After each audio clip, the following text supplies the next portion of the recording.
Raquel, a propósito de otro 24 de marzo, esta vez a 45 años, de 1976, quería un poco que hiciéramos un repaso acerca de qué recordás vos. Vos tenías 4 años cuando César desapareció. Sí, 4 años. Él es mi padrino. Él es mi padrino de bautismo.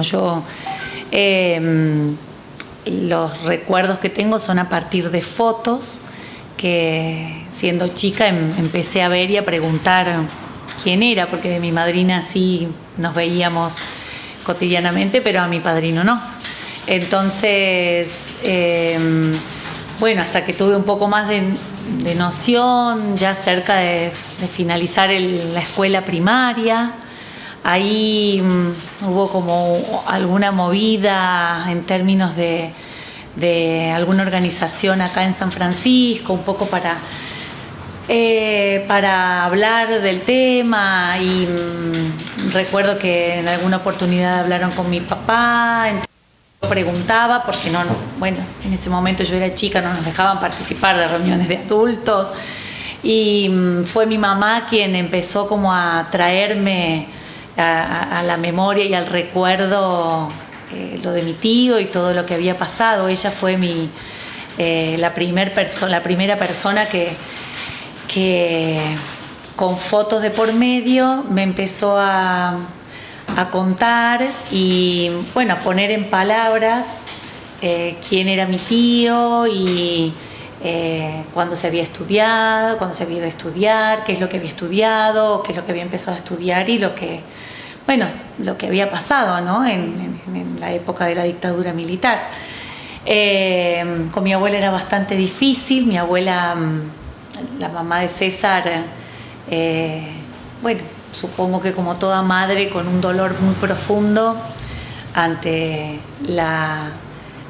saber que no estaba, ¿no? Y no poder ponerle palabras a eso y no poder establecer y decir a ciencia cierta que César no estaba. César desaparece como de la escena familiar durante un tiempo, durante todo este tiempo que yo te cuento. Mi hermana tiene algún recuerdo más porque ella era un par de años más grande que yo. Y ya después en el secundario, sí, ya además con docentes en la escuela donde íbamos, empezó como a cobrar otra importancia el hecho de querer saber e interiorizarse acerca de lo que había pasado con César, de lo que éramos como familia, ¿no? Que éramos una familia que tenía un desaparecido. Entonces eso fue muy interesante. Nos lo contaban desde el lugar donde podían, desde el lugar de hermano en el caso de mi papá y de mi tía. A mi abuela algunas cosas podíamos conversar, nos contaba de cómo era él y de lo bueno que era, de lo inteligente que era, porque realmente César, por lo que nos cuentan, fue una persona muy inteligente. De hecho, amigos con los que después yo me he encontrado siempre hablaban de él como una persona muy capaz, muy humana, con un sentido de la solidaridad y de la cuestión social muy profunda. Y a pesar de eso había elegido 2 ingenierías para estudiar, ingeniería química y la otra no recuerdo bien, pero eran 2 ingenierías que después al final encontramos las libretas de la universidad, porque esto lo pudimos hacer una vez que mi abuela ya no estuvo. Mientras tanto, mi abuela nos contaba y nos mostraba algunas fotos, pero no nos dejaba interiorizarnos tanto de eso. Ella no podía hablar, la verdad es que no podía hablar. Pudo sí cuando yo ya estaba en la universidad, ya estamos hablando del año 90 y pico, en el que ella además inicia un proceso terapéutico, y ahí con ella pudimos hablar. Yo hablé mucho. Yo ya cuando me fui a Córdoba y después ya entré en contacto con abuelas de Córdoba, ya quisimos hacer otras averiguaciones y entrar a buscar dónde aparecía en los libros. Estuvimos en contacto con la abogada que hacía todo el tema de estos, de trámites de poner la documentación en términos de lo que había pasado y dónde probablemente había terminado. También nos contactamos con el equipo de antropología forense y ahí mi papá y mi tía dejaron sus muestras de sangre para poder hacer en algún momento el reconocimiento, que creo que eso es como lo que nos queda, no digo para cerrar, porque la historia nunca se cierra, sino un poco para cerrar un duelo que tiene que ver con saber dónde está y poder llorarlo, enterrarlo y saber que está en algún lugar, y que eso fue lo que creo que a mis abuelos les produjo mucho dolor, no poder decir ni que estaba vivo ni muerto. Yo siempre cuento mi abuela era muy religiosa y en la Iglesia Católica se hacía una misa por los hijos. Entonces se llevaban flores blancas por los hijos vivos y flores rojas por los hijos muertos. Y mi abuela no pudo llevar nunca ninguna flor de ningún color, porque no le podía poner palabras a eso. Y creo que eso también hizo que fuera difícil hablar en la familia sobre el tema. Ustedes, o sea, familia, digamos, los dos hermanos que quedaron, 20 años tenía tu tío cuando desaparece en el 70, claro, en el 76. ¿Qué es lo que pasa? ¿Cómo se relaciona uno con la comunidad, digamos? O sea, ustedes como familia sabían que él había desaparecido, que en ese momento no existía la categoría, ¿no? Digamos, como esta palabra extraña que después acompaña en la historia argentina. ¿Qué pasó con lo social, con el entorno social? ¿Alguien sabía, no sabía? ¿Alguien se acercó? ¿Cómo construyeron desde ahí? Bueno, mi papá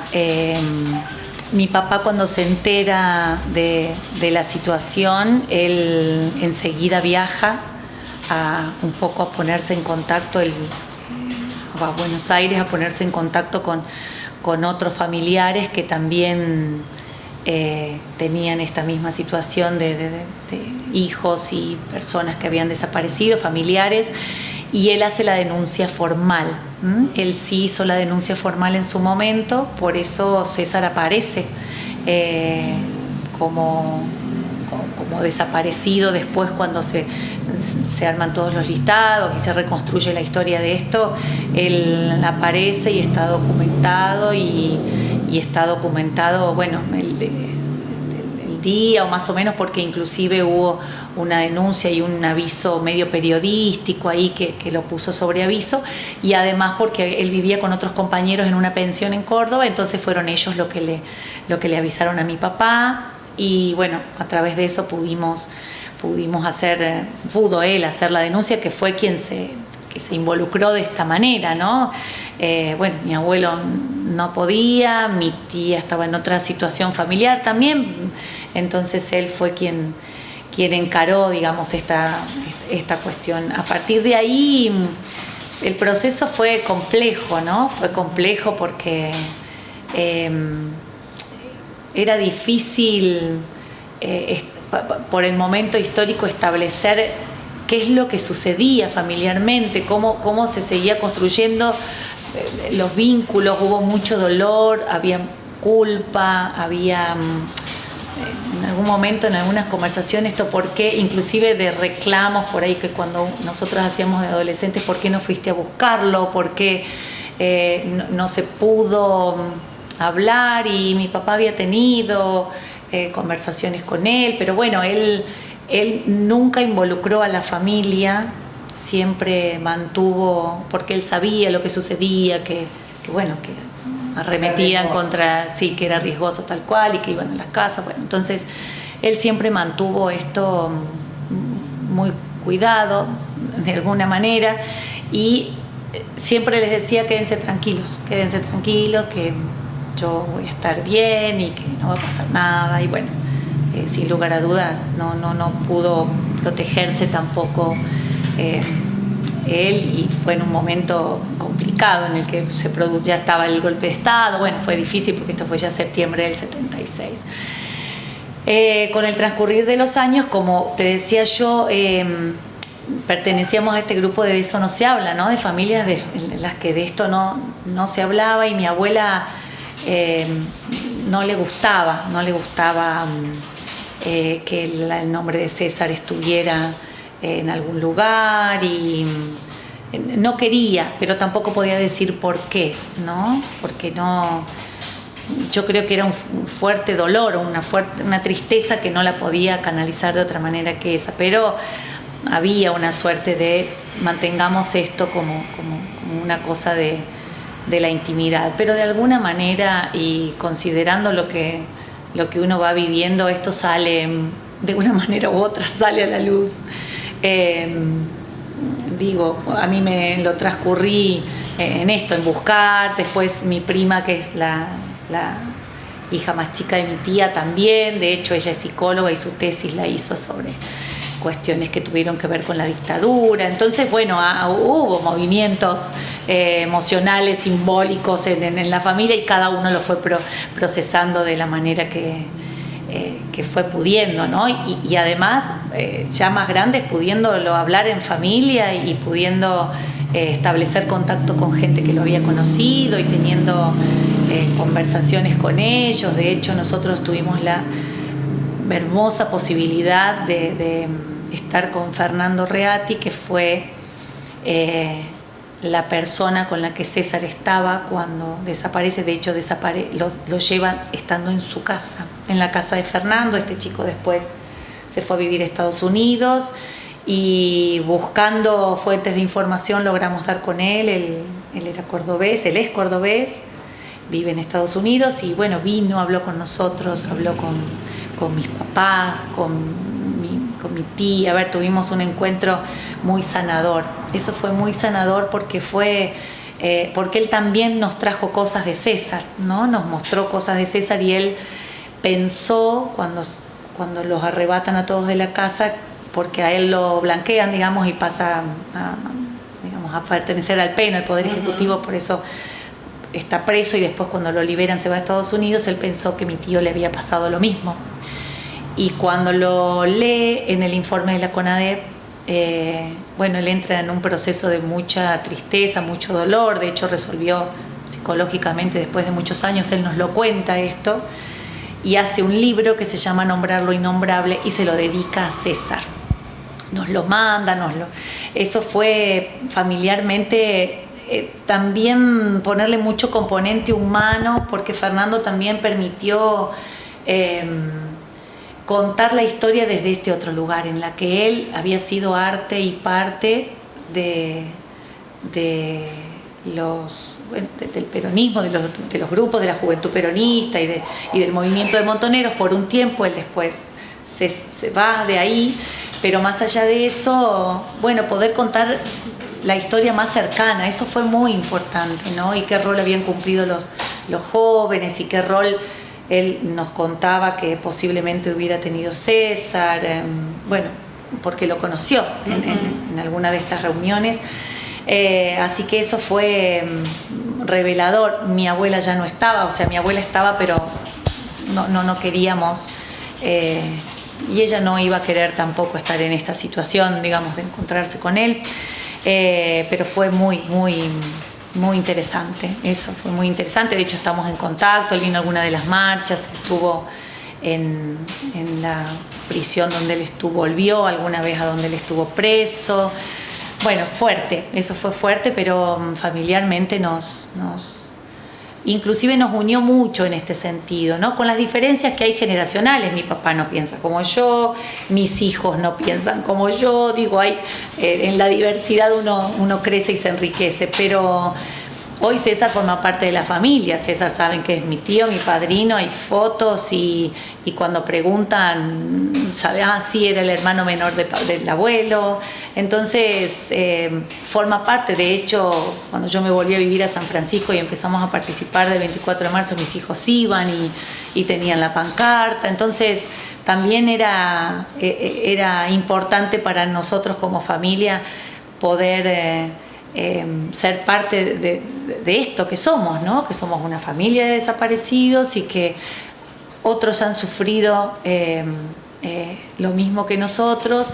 Y bueno, de alguna manera nos pone en este lugar, ni mejor, ni peor, ni nada. Es esto que en estas circunstancias que vivimos y de decisiones que tomó César y que de alguna manera nosotros formamos parte de eso. Así que ahí, hoy, nada, César es el tío, sigue siendo mi padrino y está presente. Esto que decías acerca de tus hijos, ¿no? Que es algo que siempre se charla de cómo se construye la memoria con esto que vos decías, con objetos. Cuando vos decías, hablabas de este amigo que nos trajo cosas de, ¿no? Poder ponerle cuerpo cuando no pudimos poner un cuerpo. ¿Qué pasa con los chicos? Yo tengo la idea, y a ver qué te parece a vos, de que parece precámbrico para los chicos de la época de los dinosaurios, y uno a veces intenta no cargarles tanto como el horror, y sí como la historia nos atravesó, como Malvinas y como tantos otros hechos en la historia argentina. ¿Qué sentís que les pasa a ellos? Vos decís que que ahora van con las pancartas y todo. Y mi pregunta como mamá es, ¿lo hacen por el afecto que tienen hacia su mamá, por acompañar a su mamá? ¿O hay algo ahí de una mirada que ya forma parte como de un colectivo político, no político partidario, ¿no? Sino de político histórico en un punto?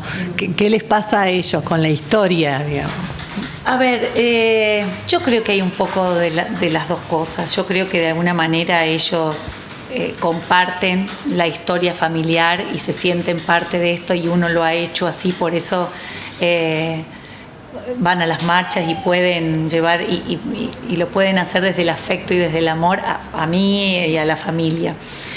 Pero también creo que ellos lo procesan con mucha más objetividad, por supuesto, y esto como parte de la historia, ¿no? Como parte de la historia que vivimos y que forma parte de Argentina, y que uno les cuenta, y que mataron gente, y que pasó esto, y que hubo cosas muy, muy complejas.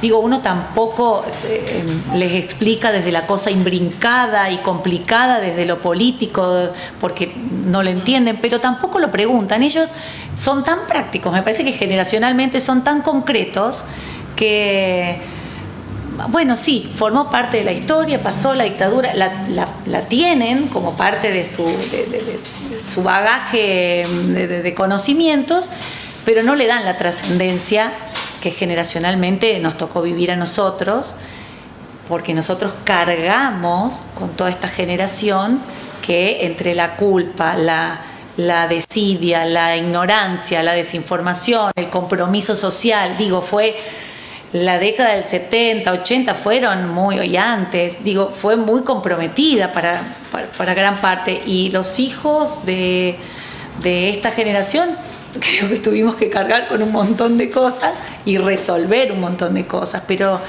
yo confío plenamente en esto, ¿no? En que ellos no lo viven como con este horror o con esta cosa que nosotros sabemos porque conocemos, porque leímos y porque somos parte, sino prácticos, ¿no? Sí, forma parte de la historia.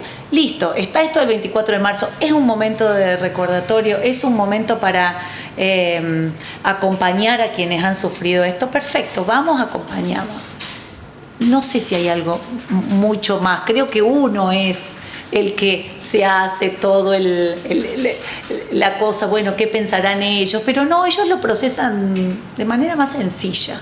Y va si quieren ir, y si no, bueno, esta vez mamá no te acompaño. Bueno, perfecto. Pero ellos saben, de hecho sabían que yo venía, pero digo, lo hacen, bueno, perfecto, mamá, es tu tío y está muy bien, y no lo, o por lo menos mis hijos y en general en mi familia los chicos son así, ¿no? Los más grandes, bueno, entienden un poco más, pero también para mí son muy concretos.